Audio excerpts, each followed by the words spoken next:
Subscribe कीजिए हमारे channel को और बेल आइकन को दबाइए हमारी लेटेस्ट भजन की वीडियो सुनने के पर गंगा के तट पर तुमने अपनी बाल्यावस्था में अधोमुखी होकर घोर तप किया था। इस अवधि में तुमने अन्न न खाकर केवल हवा का ही सेवन के साथ तुमने सूखे पत्ते चबाकर काटी थी। माघ की शीतलता में तुमने निरंतर जल में प्रवेश कर तप किया था। बैसाख की जला देने वाली गर्मी में पंचाग्नि से शरीर को तपाया। श्रावण की मूसलाधार वर्षा में खुले आसमान के नीचे बिना अन्न जल ग्रहण किए व्यतीत किया। तुम्हारी इस कष्टदायक तपस्या को देखकर तुम्हारे पिता बहुत दुखी और नाराज होते थे। तब एक दिन तुम्हारी तपस्या और पिता की नाराजगी को देखकर नारद जी तुम्हारे घर पधारे। तुम्हारे पिता द्वारा आने का कारण पूछने पर नारद जी बोले, हे गिरिराज, मैं भगवान विष्णु के भेजने पर यहाँ आया हूँ। आपकी कन्या की घोर तपस्या से प्रसन्न होकर वह उनसे विवाह करना चाहते हैं। इस बारे में मैं आपकी राय जानना चाहता हूँ। नारद जी की बात सुनकर पर्वतराज अति प्रसन्न के साथ बोले, श्रीमान, यदि स्वयं विष्णु जी मेरी कन्या का वरण करना चाहते हैं तो मुझे क्या आपत्ति हो सकती है। वे तो साक्षात ब्रह्म हैं। यह तो हर पिता की इच्छा होती है कि उसकी पुत्री सुख संपदा से युक्त पति के घर की लक्ष्मी बने। नारद जी तुम्हारे पिता की स्वीकृति पाकर विष्णु जी के पास गए और उन्हें विवाह तय होने का समाचार सुनाया। परंतु जब तुम्हें इस विवाह के बारे में पता चला तो तुम्हारे दुख का ठिकाना नहीं रहा। तुम्हें इस प्रकार से दुखी देखकर तुम्हारी एक सहेली ने तुम्हारे दुख का कारण पूछने पर तुमने बताया कि मैंने सच्चे मन से भगवान शिव का वरण किया है, किंतु मेरे पिता ने मेरा विवाह श्री विष्णु के साथ तय कर दिया है। मैं विचित्र धर्म संकट में हूँ। अब मेरे पास प्राण त्यागने के अलावा और कोई उपाय नहीं बचा है। तुम्हारी सखी बहुत समझदार थी। उसने कहा, प्राण छोड़ने का यहाँ कारण ही क्या है। संकट के समय धैर्य से काम लेना चाहिए।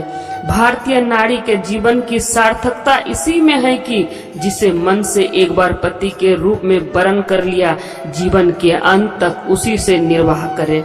सच्ची आस्था और एक निष्ठा के समक्ष तो भगवान भी असहाय है। मैं तुम्हें घनघोर वन में ले चलती हूँ, जो साधना स्थल भी है और जहाँ तुम्हारे पिता तुम्हें खोज नहीं पाएंगे। मुझे पूर्ण विश्वास है कि ईश्वर अवश्य ही तुम्हारी सहायता करेंगे।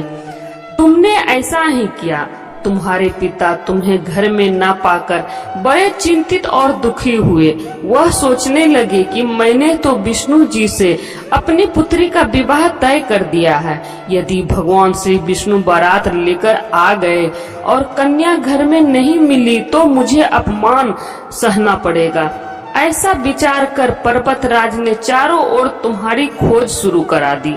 इधर तुम्हारी खोज होती रही, उधर तुम अपनी सहेली के साथ नदी के तट पर एक गुफा में मेरी आराधना में लीन रहने लगी। भाद्रपद तृतीया शुक्ल को हस्त नक्षत्र था। उस दिन तुमने रेत के शिवलिंग का निर्माण किया। रात भर मेरी स्तुति में गीत गाकर जागरण किया। तुम्हारी इस कठोर तपस्या के प्रभाव से मेरा आसन हिल उठा और मैं शीघ्र ही तुम्हारे पास पहुंचा और तुमसे वर मांगने को कहा। तब अपनी तपस्या के फलीभूत मुझे अपने समक्ष पाकर तुमने कहा, मैं आपको सच्चे मन से पति के रूप में वरण कर चुकी हूँ।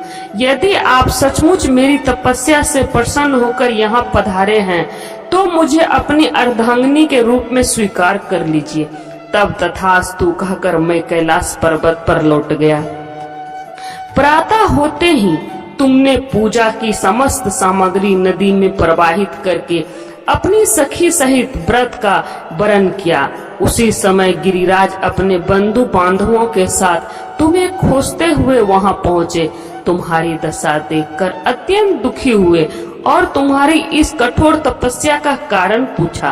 तब तुमने कहा, पिताजी, मैंने अपने जीवन का अधिकांश वक्त कठोर तपस्या में बिताया है। मेरी इस तपस्या के केवल उद्देश्य महादेव जी को पति के रूप में प्राप्त करना था। आज मैं अपनी तपस्या की कसौटी पर खड़ी उतर चुकी हूँ। चूंकि आप मेरा विवाह विष्णु जी से कराने का निश्चय कर चुके थे, इसलिए मैं अपने आराध्य की तलाश में घर से चली गई।